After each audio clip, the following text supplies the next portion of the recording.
A man charged over an alleged plot to kidnap and murder Holly Willoughby. The ITV host was pulled from presenting duties yesterday because of fears for her safety. 36-year-old Gavin Plum appeared in court this afternoon after what police describe as a fast-moving investigation. Also tonight, Scottish Labour Party, 17,840. An overwhelming win for Labour in the Rutherglen by-election piles pressure on the SNP in the battle for Scotland. While it's typical October weather in the north, farmers say a weekend heatwave in the south is a mixed blessing. And the pride of Britain, the little boy being honoured at the awards after raising thousands for charity. I felt that my voice could make a change.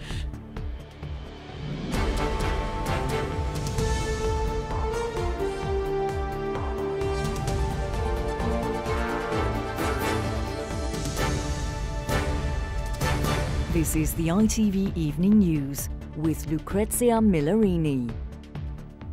Good evening. ITV presenter Holly Willoughby is under police protection tonight and being given round-the-clock security after a man was charged over an alleged plot to kidnap and murder her. Gavin Plum, a shopping centre security officer, appeared in court this afternoon and was remanded in custody. It's alleged he conspired with another man to carry out the offences. ITV bosses were alerted to the allegations early yesterday and pulled Holly from presenting this morning shortly before air. Rishi Davda has the latest. If your phone rings and you pick it up, turn your telly down. She's been at the heart of daytime TV for well over a decade, but presenter Holly Willoughby has been forced off air. Gavin Plum has been charged with soliciting to commit murder and incitement to commit kidnap, accused of conspiring with another man in the United States to kidnap and kill the This Morning host, which was said to be as imminent as next week. The security officer also allegedly planned to assemble a restraint kit. Gavin Plum arrived at Magistrates Court this afternoon wearing a dark green T-shirt. The 36-year-old spoke only to confirm his name, date of birth and address. He then sat with his arms folded, staring forward as the charges were read out. District Judge Caroline Jackson denied him bail owing to the seriousness of the allegations. He'll be remanded in custody to appear at Crown Court next month. Hi, Vanessa and Tim, to discuss today's headlines. Lovely to see you. Holly last presented on Wednesday but was pulled off yesterday's show after ITV bosses were alerted to Plum's possible plans. Welcome back to This Morning. We are now joined by Prime Minister Rishi Sunak. Today there was no shortage of sympathy. I was so sorry to hear about everything going on with Holly. So I just wanted to send my best to her and her family and to all of you. Appreciate that. I want to send our love and biggest hugs to Holly and her family. Absolutely. Very, very upsetting. And of course, we're sending Holly all of our love and best wishes. An ITV spokesperson said, "This news has come as a huge shock to everyone at This Morning and ITV. We are providing all the support we can to Holly and her family at this incredibly distressing time." The star has been given round-the-clock protection to ensure she's safe before stepping out in front of the cameras once again. Rishi Davda, ITV News. A buoyant Sir Keir Starmer has hailed his party's seismic success in the Rutherglen by-election. The poll was called after disgraced MP Margaret Ferrier was forced out. Well, Labour's Michael Shanks took more than 17,500 votes with a majority of 9,446.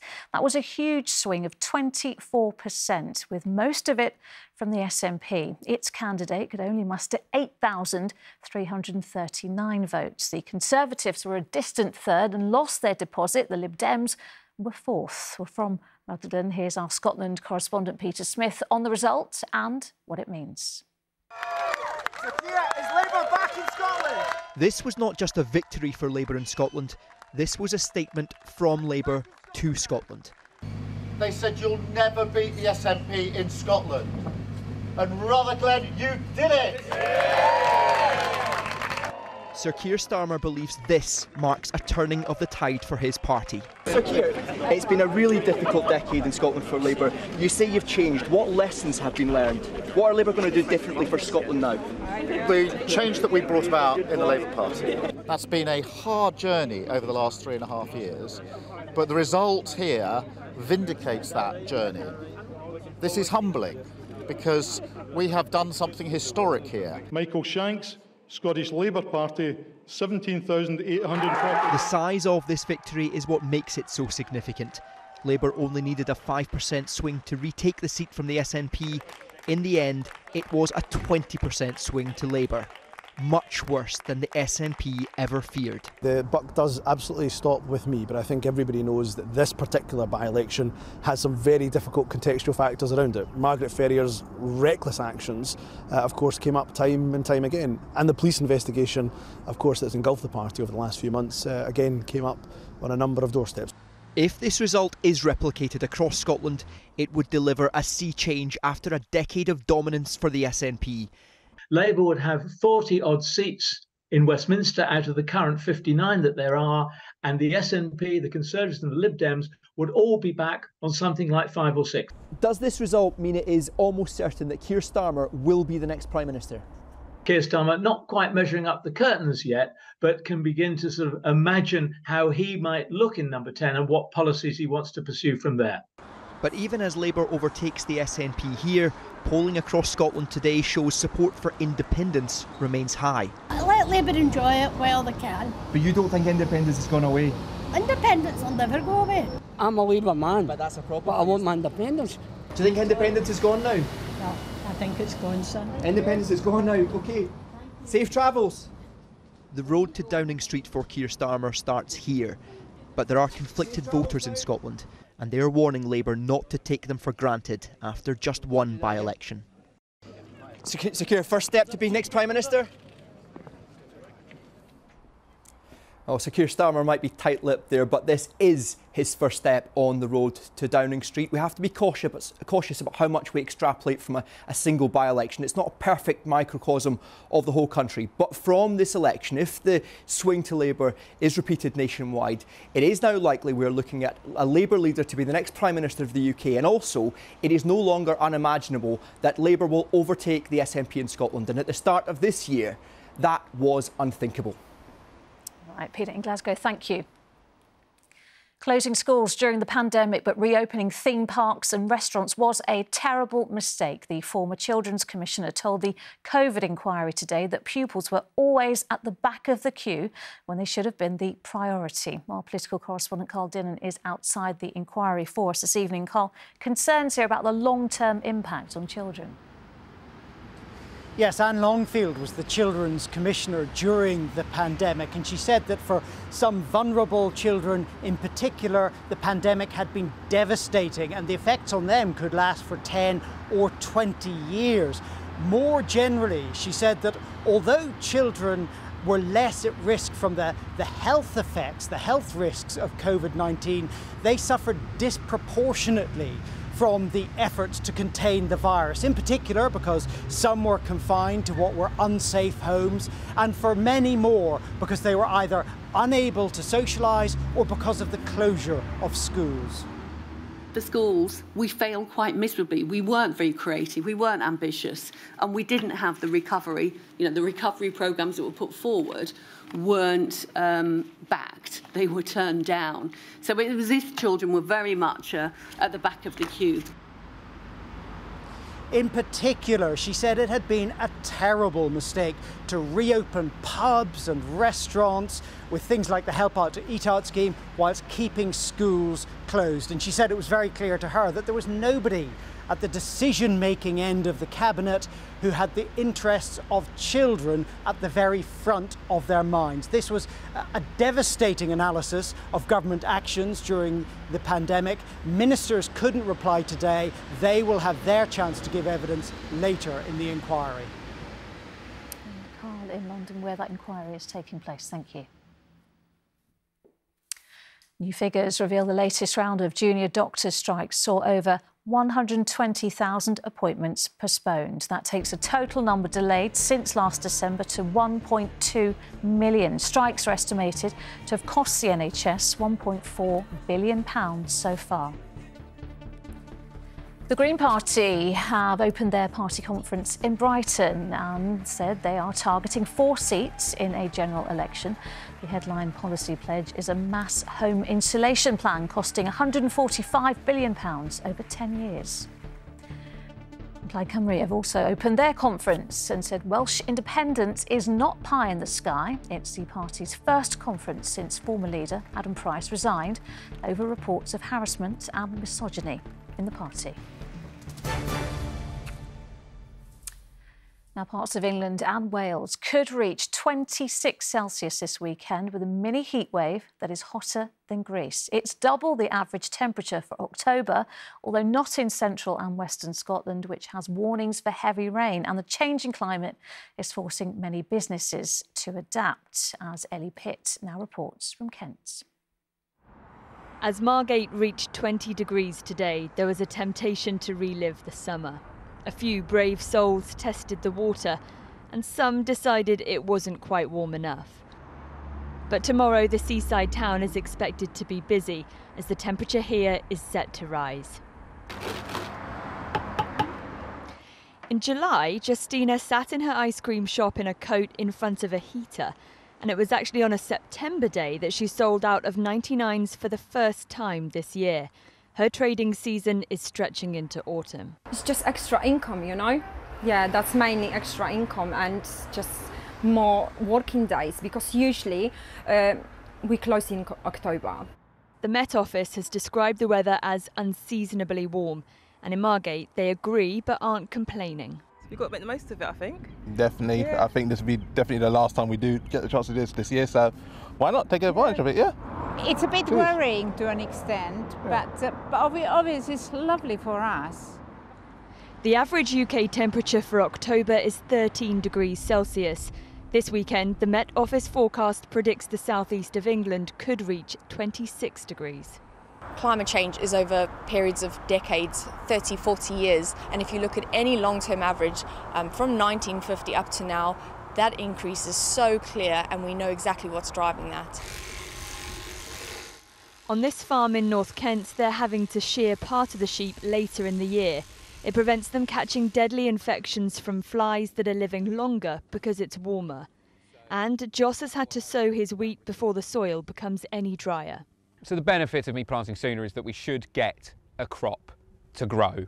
There is, as you saw, there's moisture down below where the seeds are at the moment, and it's gone very dry on top. So I've bought a drought-resistant variety this year to try and cope with potentially a lack of moisture. We've seen that over the past couple of years. While some have pulled their shutters down for the end of the season, others are waiting for this weekend's unseasonable weather to tempt the tourists out again. Ellie Pitt, ITV News, Margate. There is plenty more to come on the ITV Evening News, including the parents of a teenager killed in a drink-drive crash released dashcam video in the hope it will make others think twice. And Brits headed to France for the Rugby World Cup are warned to watch out for a bedbug explosion and avoid bringing any home. We're back with those stories and more in just a minute.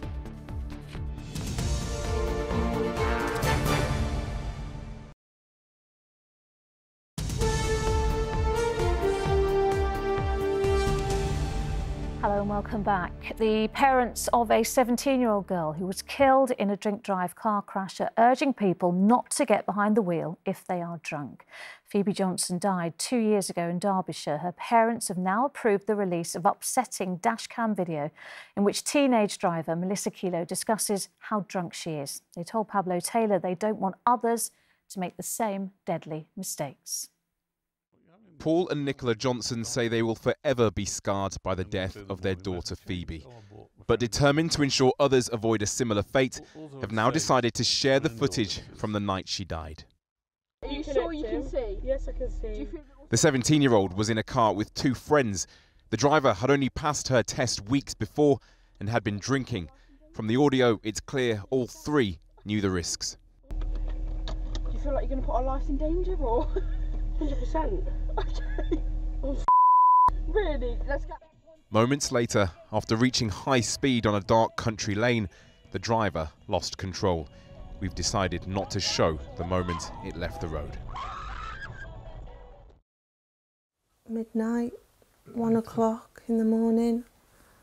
I heard the sirens, saw the blue lights, and then the hammering on the door. Phoebe died in hospital. The driver and the other passenger survived. For her parents, life has been broken beyond repair. Every day I think about it all through the day, you know, sort of can't get out my mind. It's just a big hole that's been left. Nothing can fulfill that hole. Watching the dashcam footage, says Nicola, was incredibly difficult. Paul admits he still won't watch it, but both are now eager for others to see it. Hopefully, young minds, when they get into a car and they know somebody's drinking, they will think, oh, I remember that video I saw the other week, you know, and it'll say, I'm not getting in that car. We've lost our future. Phoebe's lost her future. We don't want anybody else to lose their future like that. The driver that night is due to be released from prison next year, but Nicola and Paul say they're now serving a life sentence as they continue their campaign on the dangers of drink driving. Pablo Taylor, ITV News. The French Prime Minister has held an emergency meeting to address the bedbug crisis, which is engulfing Paris and threatening tourism, as well as preparations for next year's Olympics. Several schools have been closed because of outbreaks, and social media is awash with videos of infestations on public transport. Amy Lewis has more. The bed bugs aren't just crawling into people's homes, but also a nation's fears. When the neighbouring flats got infested, this family called in the fumigators, worried the pests had spread to their apartments. Psychologically, it's impossible. We don't sleep. We are scared every night. Just talking about it gives me goosebumps. Top ministry officials met at the Prime Minister's office today to coordinate a plan of action as the bed bugs and hysteria about the infestations spread. But this hotel manager in Paris believes the government has been too slow to act. Politicians always wait the last moment when he makes a big noise. The problem is not only in the hotel, I think the subway is a big vehicle as well. Eurostar has said trains are being given extra cleans ahead of England and Wales's Rugby World Cup matches this weekend in France. 5 schools in the country have been shut this week after the pests were detected, according to local media. At one school in Paris that has reopened, some teachers and pupils are refusing to attend lessons. There's no way we're going to take the risk of bringing bed bugs home with us. It'll cost everyone thousands of euros and we'll be left to fend for ourselves with no refund. Scientists believe post-COVID travel, climate change and a resistance to chemicals are driving the increase in bed bugs. The nation fears the infestation is damaging its image and in turn tourism. Amy Lewis, ITV News. And finally tonight, the inspiring 8-year-old boy who learned to walk and feed himself again after a devastating brain tumour. Ravi Adelkhan from Brighton was diagnosed with cancer on his brainstem 2 years ago, but it hasn't stopped him trying to raise thousands for charity. And this weekend, he'll be given a Pride of Britain award. He told Charlotte Gay what it means for him. I close my eyes and I can see a world that's waiting up for me. 1 year on from emergency brain tumour surgery, Ravi Adelkhan's wish to help others won over the hearts of famous musicians who sang in his charity single, A Million Dreams. I knew my voice could be big. My voice could do a lot. But with a tumour of this size lodged in his brainstem, it could have seemed like an impossible dream, relearning how to eat, walk and read all over again. Ravi's a determined child, both with his maths but also his charity football matches and visits to the House of Commons, totalling his fundraising to £85,000 for brain tumour charities.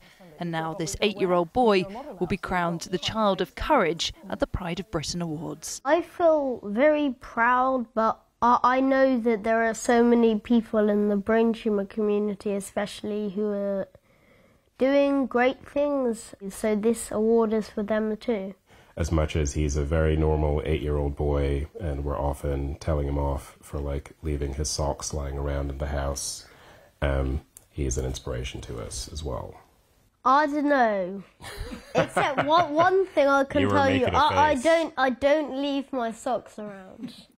Ravi's next charity event involves a fashion show, but with any good model comes their best model's pose.